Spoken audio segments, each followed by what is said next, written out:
Hello everyone, welcome back to my channel. तो आज हम देखेंगे एनसीईआरटी का क्लास 6 का पॉलिटी। तो आज हम देखेंगे first chapter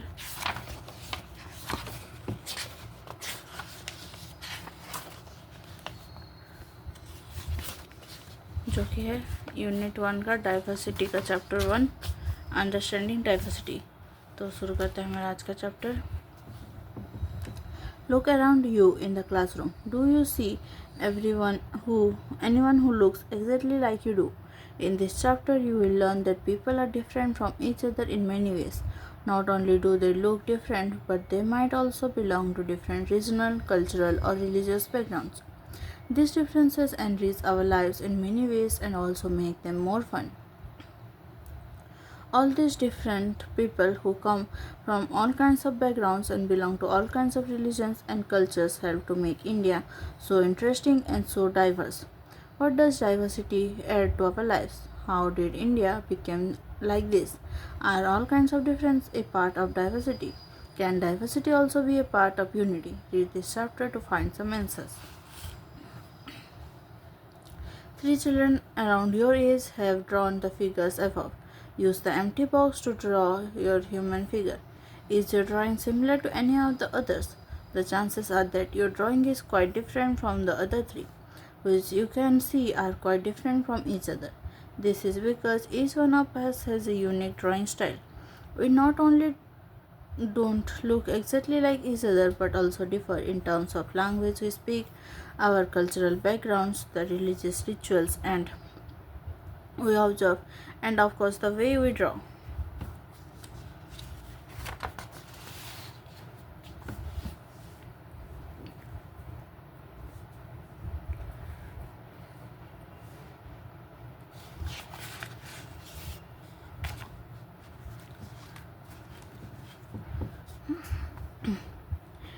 Fill out the following information about yourself.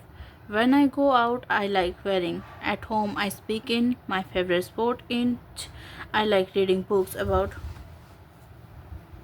Now ask your teacher to help you check how many of you have similar answers.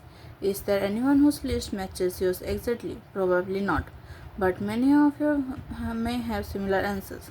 How many like reading the same kind of books? How many different languages are spoken by the students in your class? By now, you must have recognized the many ways in which you are quite like some of your classmates and the other ways in which you are different from them. Making friends. Do you think it would be easy for you to make friends with someone who was very different from you? Read the following story and think about it. I had meant it as a joke made up for a small red boy who sold newspapers at the Janpat crossing at the busy intersection. Every time I cycled past, he would run after me holding out the English paper and screaming out the evening's headlines in a mixture of Hindi and English words. This time I stopped by the pavement and asked for the Hindi paper. His mouth fell open. You mean you know Hindi? He asked. Of course, I said as I paid for the paper. Why, what did you think? He paused. But you look so Angrez, he said. You mean you can even read Hindi? Of course I can, I said, this time a little impatiently. I can speak, read, and write Hindi. Hindi is one of the subjects I study in school. Subjects? He asked. How could I explain what a subject was to someone who had never been to school? Well, it is something, I began, but the lights changed and the honking behind me grew 100-fold, and I let myself be pushed along with the rest of the traffic. The next day he was there again, smiling at me and holding out a Hindi paper. भैया, he said, आपका अखबार. अब बताइए ये subject क्या चीज़ है? The English word sounded strange on his tongue. It sounded like its other meaning in English, to be ruled by someone else.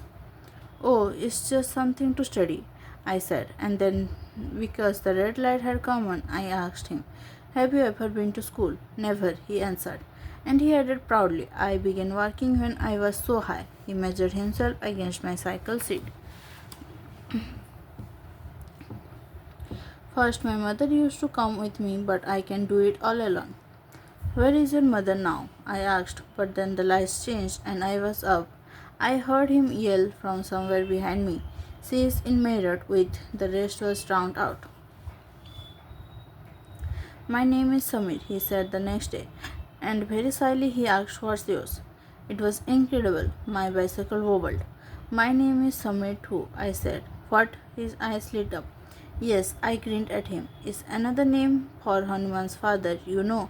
So now you are Samir Ek and I am Samir Do, he said triumphantly. Something like that, I answered, and then I held out my hand. Hath milao Samir Do. His hands nestled in mine like a little bird. I could still feel its warmth as I cycled away. The next day he did not have his usual smile for me.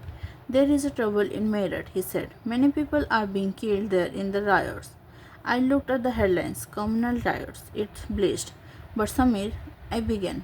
I am a Muslim, Samir, he said in answer. And all my people are in Meerut. His eyes filled with tears, and when I touched his shoulder, he would not look up. He was not at the crossing the day after, neither the day after nor ever again. And no newspaper in English or Hindi can tell me where my Samir Do has gone. Name 3 ways in which Samir Ek and Samir Do were different. Did these differences prevent them from becoming friends? While Samir Ek is more familiar with English, Samir Do speaks Hindi. Although they both are more at home in different languages, they still communicated with each other. They made the effort to do so because this was what was important to them. Samir Ek and Samir Do also come from different religious and cultural backgrounds. While Samir Ek is a Hindu, Samir Do is a Muslim. Different religious and cultural backgrounds such as this are an aspect of diversity.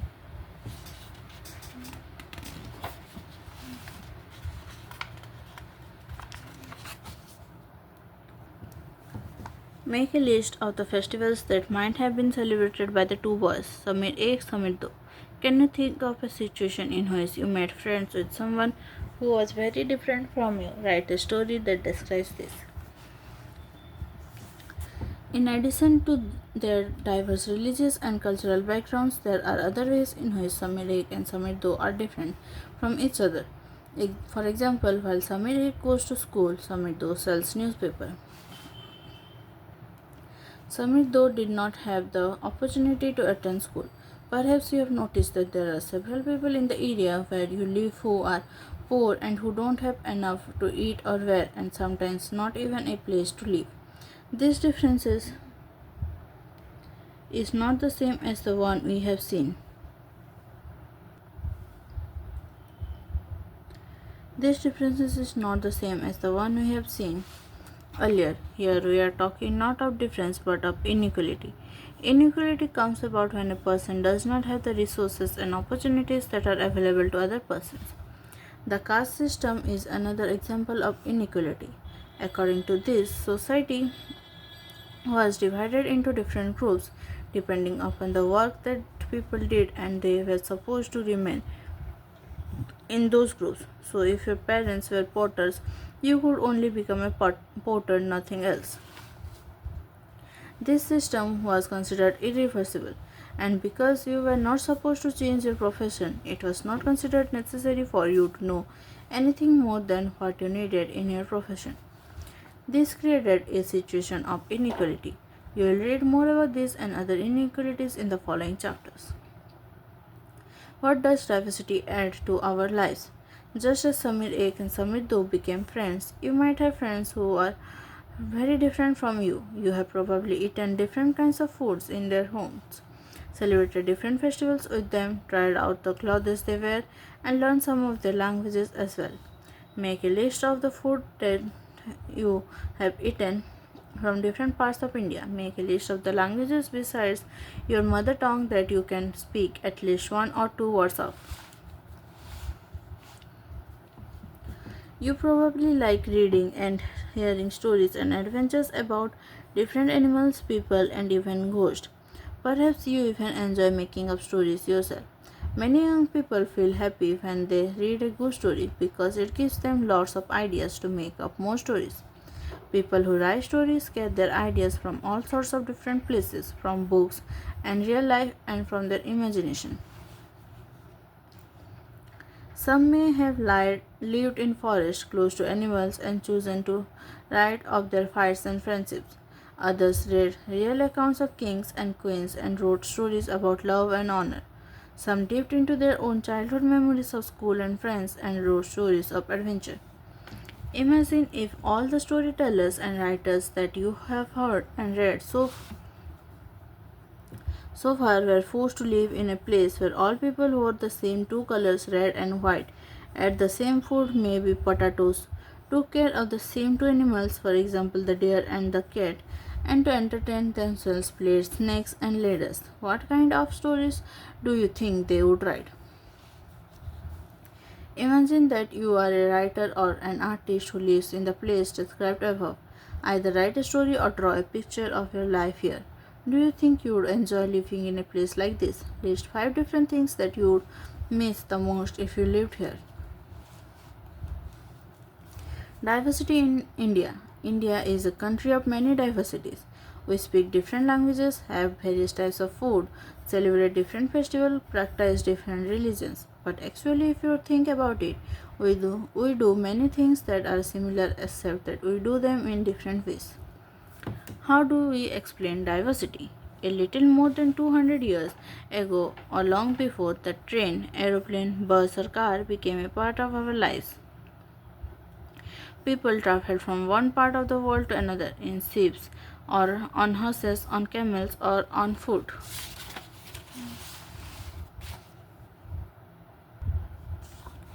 List 3 different ways in which people in India do the following. One of the possible answers has been provided for you already. Different ways in which people pray, different ways in which people get married, different ways in which people dress, different ways in which people greet each other, different ways in which people cook rice.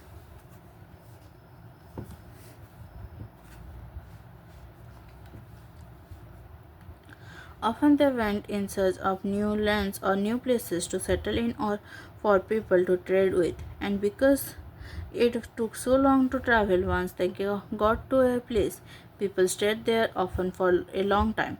Many others left their homes because there were famines and drought and they could not get enough to eat. Some went in search of work while others left because there was a war. Sometimes, as they began to make their homes in new places, people began to change a little, and at other times they managed to do things in the old ways. So their language, food, music, religions became a mix of the old and the new, and out of this intermixing of culture came something new and different. The history of many places shows us how many different cultures influences have helped to shape life and culture there. Thus, regions became very diverse because of their unique histories.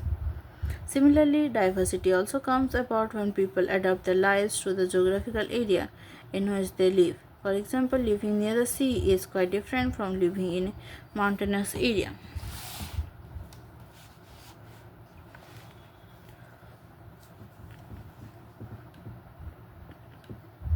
Not only do people have different clothing and eating habits, but even the kinds of work they do are different. In cities, it is often easy to forget how closely people's lives are tied to their physical surroundings.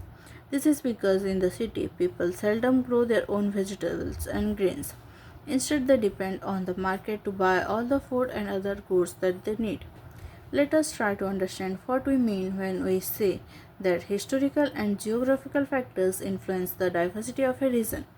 We can do this by reading about life in two different parts of the country, Kerala and Ladakh.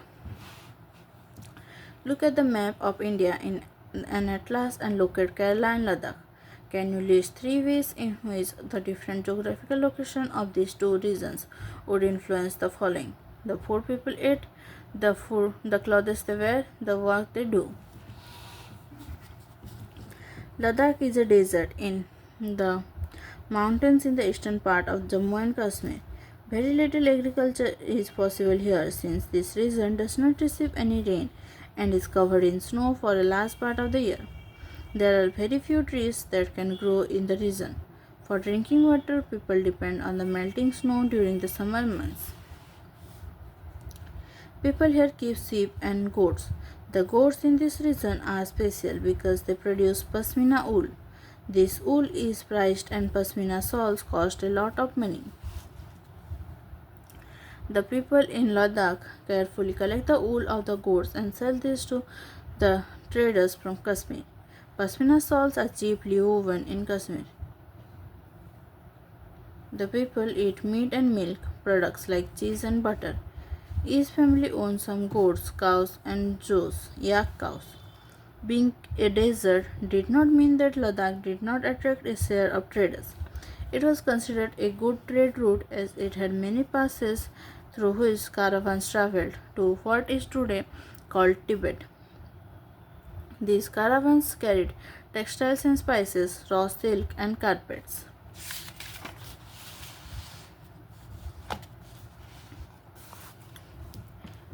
Buddhism reached Tibet via Ladakh. Ladakh is also called Little Tibet. Islam was introduced in this region more than 400 years ago, and there is a significant Muslim population here. Ladakh has a very rich oral tradition of songs and poems. Local versions of the Tibetan national epic, the Kesar Saga, are performed and sung by both Muslim and Buddhist. Kerala is a state in the southwest corner of India. It is surrounded by the sea on one side and hills on the other. A number of spices like pepper, cloves, and cardamoms are grown on the hills. It is spices that made the region an attractive place for traders. Jewish and Arab traders were the first to come here. The Apostle of Christ, Saint Thomas, is believed to have come here nearly 2000 years ago, and he is credited with bringing Christianity to India. Many Arab traders also came and settled down here. Ibn Battuta, who traveled here a little less than 700 years ago, wrote a travelogue in which he describes the lives of Muslims and says that they were a highly respected community. The Portuguese discovered the sea route to India from Europe when Vasco da Gama landed with his ship here. Because of all these various historical influences, people in Kerala practice different religions such as Judaism, Islam, Christianity, Hinduism, and Buddhism. The fishing nets used here look exactly like the Chinese fishing nets and are called chinawala. Even the utensil used for frying is called chinachati, and it is believed that the word chin could have come from China. The fertile land and climate are suited to growing rice, and a majority of people here eat rice, fish, and vegetables.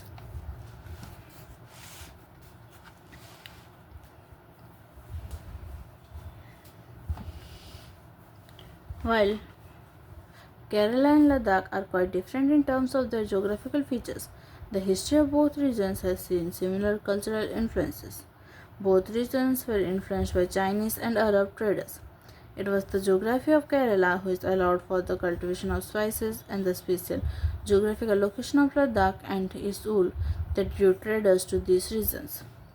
Thus, history and geography are often tied in the cultural life of a region. The influence of diverse culture is not merely a thing of the past. Our present lives are all about moving from place to place for work, and with each move, our cultural traditions and way of life slowly become part of the new place we are in. Similarly, in our own neighborhoods, we live close to people from several communities.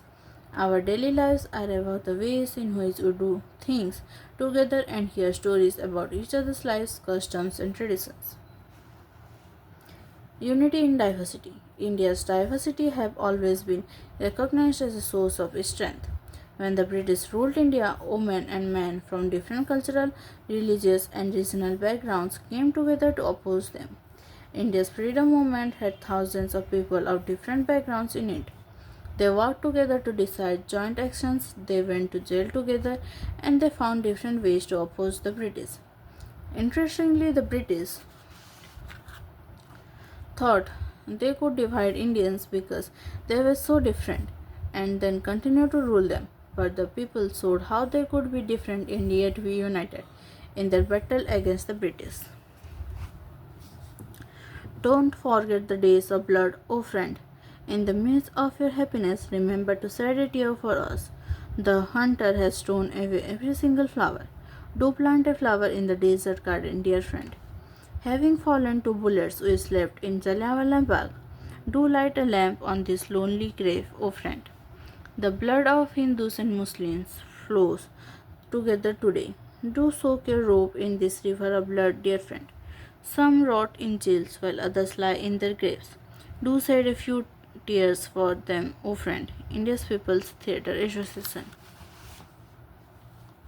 This song was sung after the Jallianwala Bagh massacre in Amritsar, in which a British general opened fire on a large group of unarmed, peaceful people, killing many and wounding even more. Men and women, Hindus, Sikhs, and Muslims, rich and poor, had gathered to protest against the British. This song was composed and sung to honor the memory of those brave people.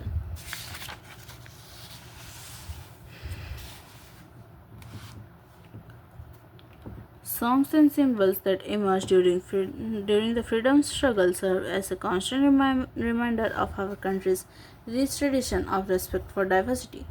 Do you know the story of the Indian flag? It was used as a symbol of protest against the British by people everywhere.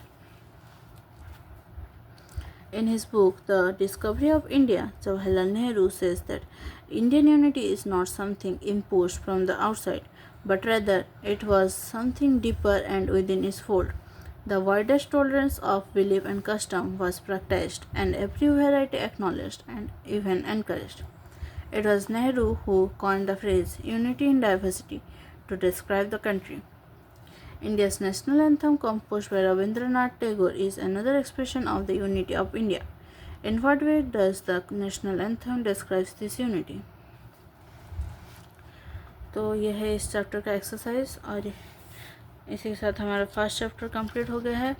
तो अभी हम शुरू करेंगे chapter 2 जो कि है diversity and discrimination. तो शुरू करते हैं हमारे ये chapter. In the previous chapter, you have discussed the meanings of diversity. Sometimes people who are different from others are teased, laughed at, or not included in a certain activity or group. We feel hurt, angry, helpless, or sad when friends or others treat us in such ways. Have you ever wondered why this happened? In this chapter, we will try and explore how such experiences are related to the society we live in. We will look at how they are connected to the inequalities that exist around us.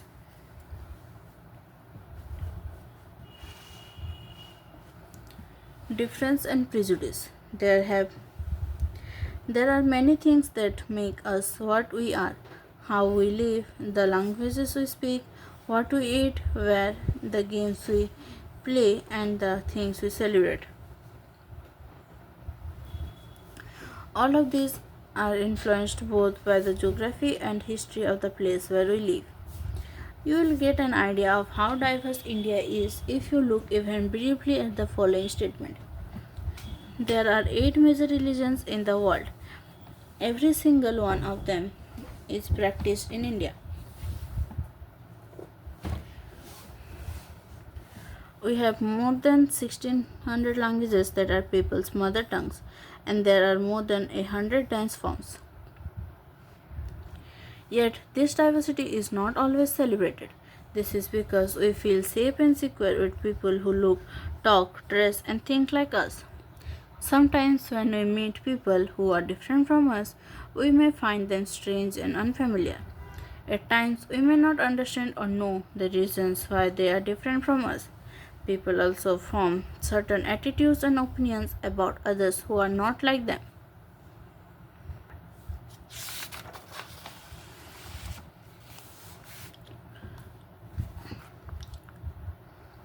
Some of these statements see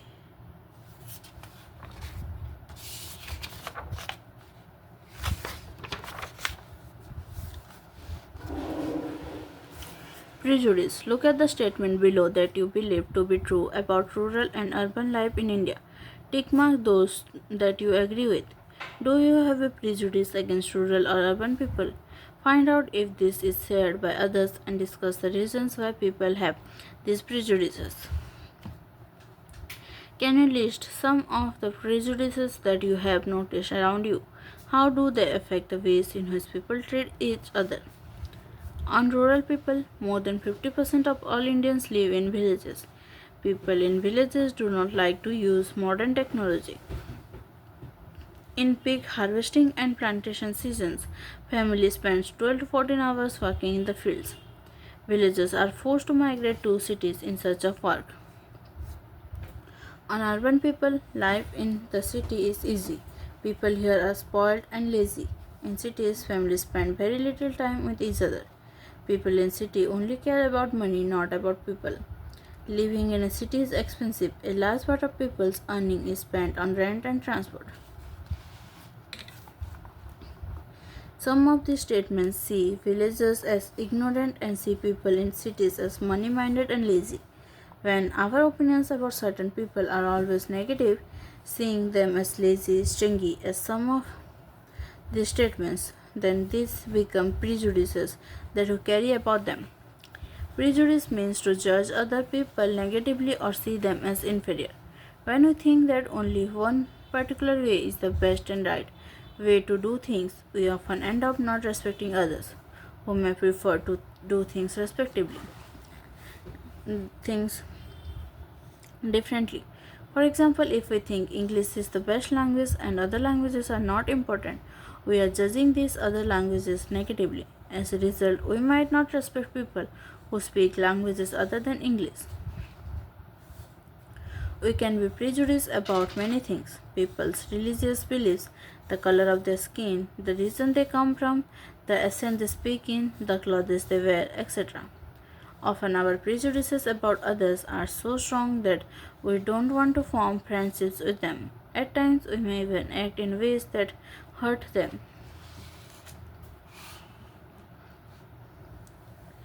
Creating stereotypes. All of us are familiar with gender differences. What does it mean to be a boy or a girl? Many of you would say we are born as boys and girls.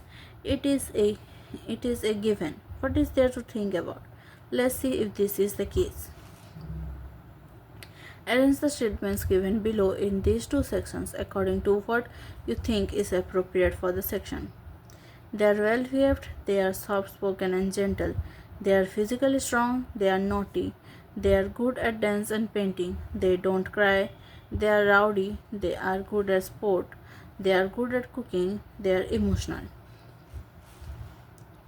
Now check with your teacher's help who has put which statement where. Find out and discuss people's reason for doing this. Are the qualities you put in for boys something that boys are born with? If we take the statement they don't cry, you will see that this is a quality that is generally associated with boys and men. As babies or children, when boys fall and hurt themselves, their parents and other family members often console them by saying, "Don't cry, you are a boy. Boys are brave, they don't cry." As children grow up, they start believing that boys do not cry, so that even if a boy feels like crying, he stops himself from doing so. He also believes that crying is a sign of weakness. So even though both boys and girls sometimes want to cry, especially if they are angry or in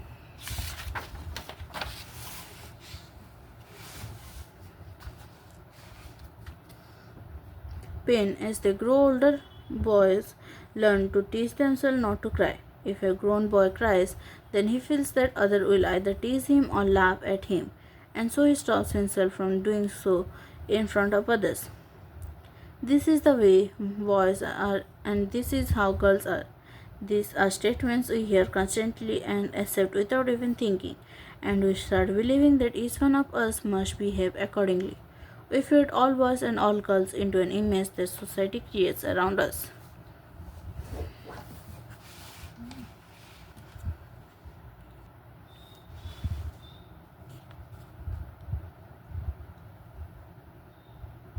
The children you see in the illustrations here were seen as disabled.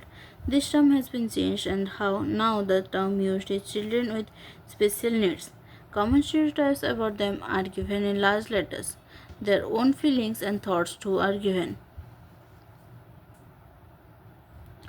Discuss what these children are saying about stereotypes regarding them and why. Do you think children with special needs should be a part of regular schools or study in a separate school? Give reasons for your answer. You can take other statements such as they are soft and gentle or they are well behaved and discuss how these are applied to girls. Do girls possess these qualities at birth or do they learn such behavior from others?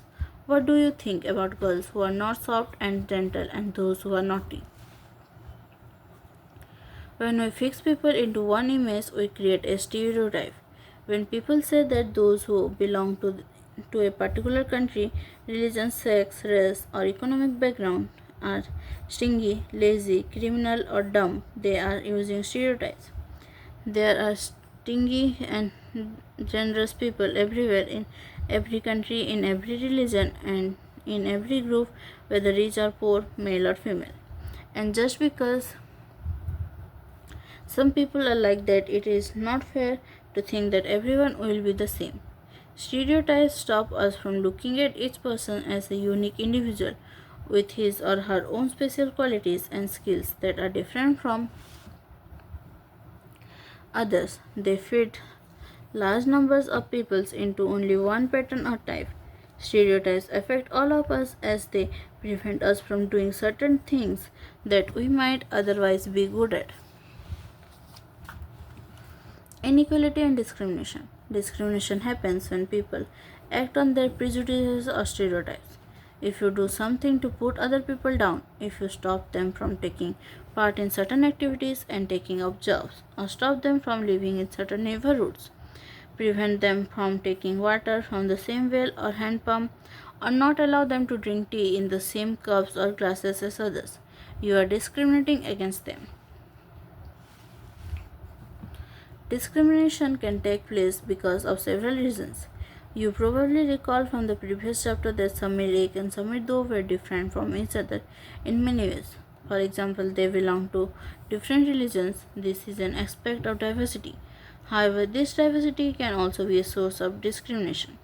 Groups of people who may speak a certain language, follow a particular religion, live in specific regions, etc., may be discriminated against as their customs or practices may be seen as inferior.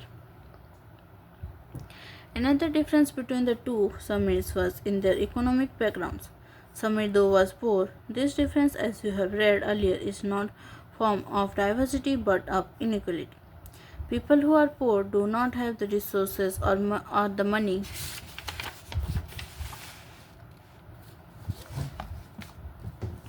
to meet their basic needs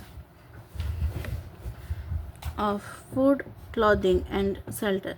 They experience discrimination in offices, in hospitals, schools, etc., where they are treated badly because they are poor.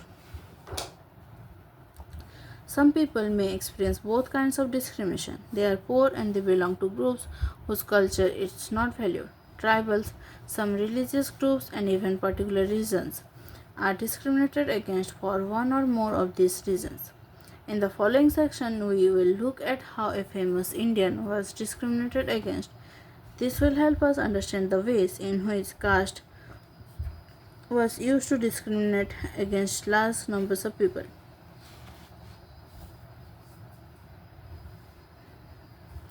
A common stereotype about some Muslims is that they are not interested in educating girls and therefore do not send girls to school.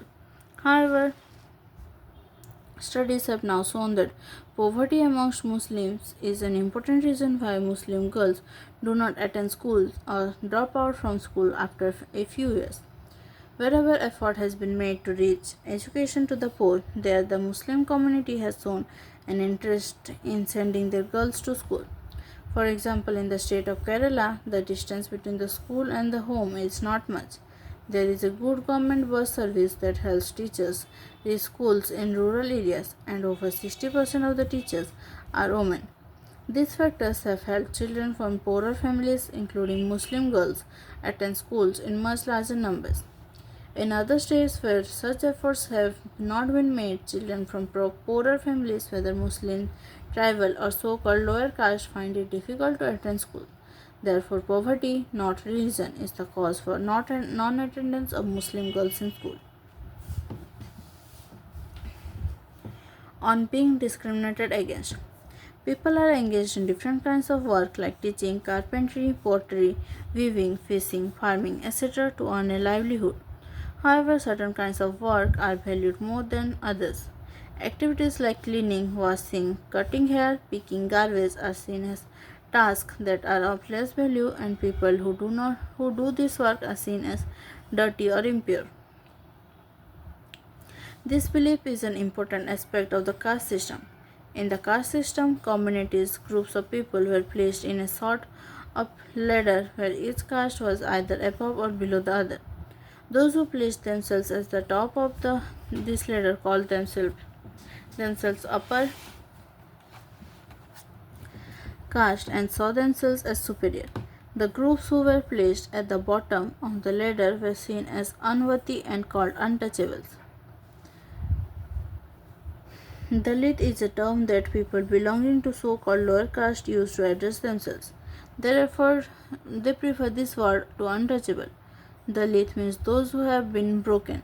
This word, according to Dalit, shows how social prejudices and discrimination have broken the Dalit people. The government refers to this group of people as scheduled castes.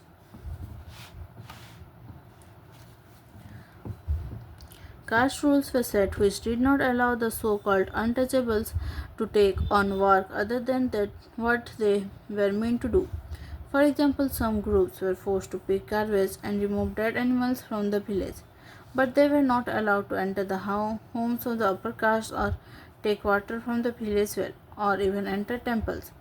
Their children could not sit next to the children of other castes in school. Thus, upper caste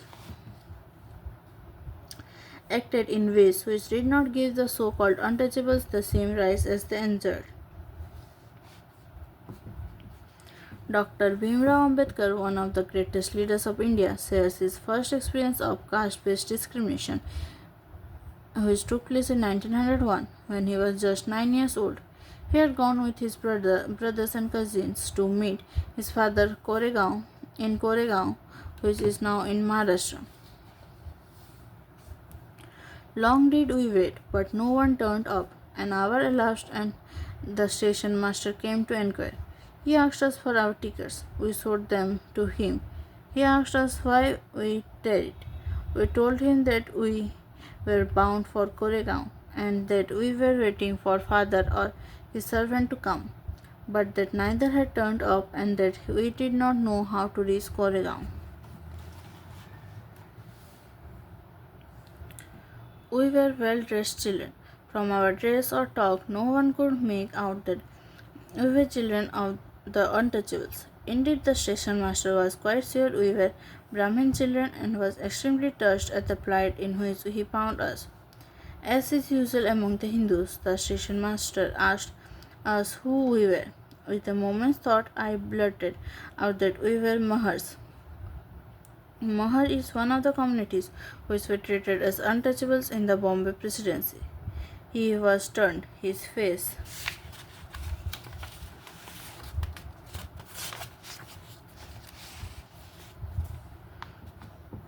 underwent a sudden change. We could see that he was overpowered by a strange feeling of repulsion. As soon as he heard my reply, he went away to his room and we stood where we were. 15 to 20 minutes elapsed. The sun was almost setting. Our father had not turned off, nor had he sent his servant, and now the station master had also left us. We were quite bewildered, and the joy and happiness which we felt at the beginning of the journey gave way to a feeling of extreme sadness. After half an hour, the station master returned and asked us what we proposed to do. We said that if we could get a bullock cart on hire, we would go to Koregaon, and if it was not very far, we would like to start straightway. There were many bullock carts plying for hire, but my reply to the station master that we were mahars had gone round among the cartmen, and not one of them was prepared to suffer being polluted and to demean himself carrying passengers of the untouchable classes. We were prepared to pay double the fare, but we found that money did not work. The station master, who was negotiating on our behalf, stood silent, not knowing what to do.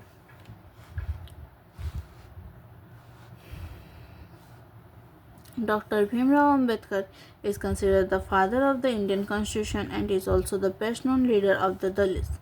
Dr. Ambedkar fought for the rights of the Dalit community. He was born into the Mahar caste, which was considered untouchable. The Mahars were poor, owned no land, and children born to them also had to do the work their parents did. They lived in spaces outside the main village and were not allowed into the village. Dr. Ambedkar was the first person from his caste who completed his college education and went to England to become a lawyer. He encouraged the Dalits to send their children to school and college. He also urged the Dalits to take on different kinds of government jobs in order to move out of the caste system. He led many efforts of the Dalits to gain entry into temples. Later in life, he converted to Buddhism in his search for a religion that treated all members equally. Dr. Ambedkar believed that Dalits must fight the caste system and work towards a society based on respect, not just for a few but for all persons.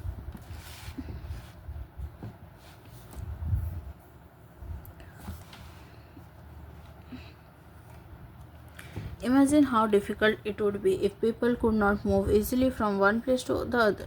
How insulting and hurtful it is to have people move away, refuse to touch you, or allow you to drink water from the same source as they do.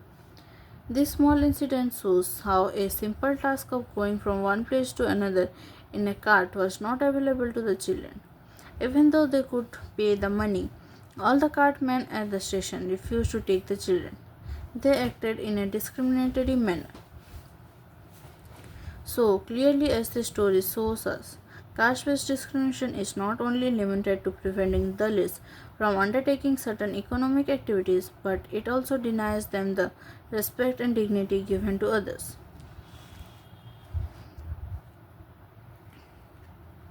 Striving for equality. The struggle for freedom from British rule also included within it the struggle of large groups of people who not only fought against the British but also fought to be treated more equally. Dalits, women, tribals, and peasants fought against the inequalities they experienced in their lives.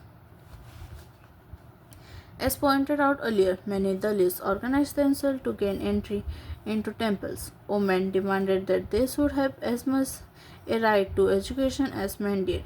Peasants and tribals fought to release themselves from the grasp of the moneylender and the high interest they were charged. When India became a nation in 1947, our leaders too were concerned about the different kinds of inequalities that existed.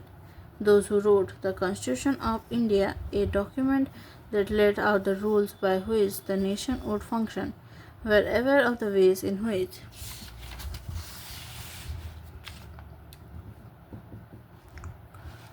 discrimination has been practiced in our society and how people have struggled against this. Many leaders of this struggle, such as Dr. Ambedkar, had also fought for the rights of the Dalits. So these leaders set out a vision and goals in the constitution to ensure that all the people of the India were considered equal. This equality of all persons is seen as the key value that unites us all as Indians. Everyone has equal rights and opportunities. Untouchability is seen as a crime and has been legally abolished by law. People are free to choose the kind of work they wish to do. Government jobs are open to all people. In addition, the Constitution also placed responsibility on the government to take specific steps to realize this right to equality for poor and other such marginal communities. The writers of the Constitution also said that respect for diversity was a significant element in ensuring equality. They felt that people must have the freedom to follow their religion, speak their language, celebrate their festival, and express themselves freely. They said that no one language, religion, or festival should become compulsory for all to follow. They said that the government must treat all religions equally. Therefore, India became a secular country where people of different religions and faiths have the freedom to practice and follow their religion without any fear of discrimination. This is seen as an important element of our unity, that we all live together and respect one another. Though these ideals are enshrined in our constitution, this chapter points out that inequalities exist even today. Equality is a value that we have to keep striving for and not something which will happen automatically. People's struggle and positive actions by the government are necessary to make this a reality for all Indians. और ये है इस chapter का questions exercise, और इसी के साथ हमारा सेकेंड चैप्टर भी कंप्लीट होता है। तो आज के वीडियो में हमने चैप्टर 1 और चैप्टर 2 कंप्लीट कर लिया है। और अगर आप चैनल पर नए हैं तो चैनल को सब्सक्राइब कर दीजिए और नोटिफिकेशन आइकन पर क्लिक कर दीजिए। और अगर आपको वीडियो अच्छा लगे तो लाइक कर दीजिए। तो हमारा ये वीडियो यहीं तक था। Thank you, thanks for joining.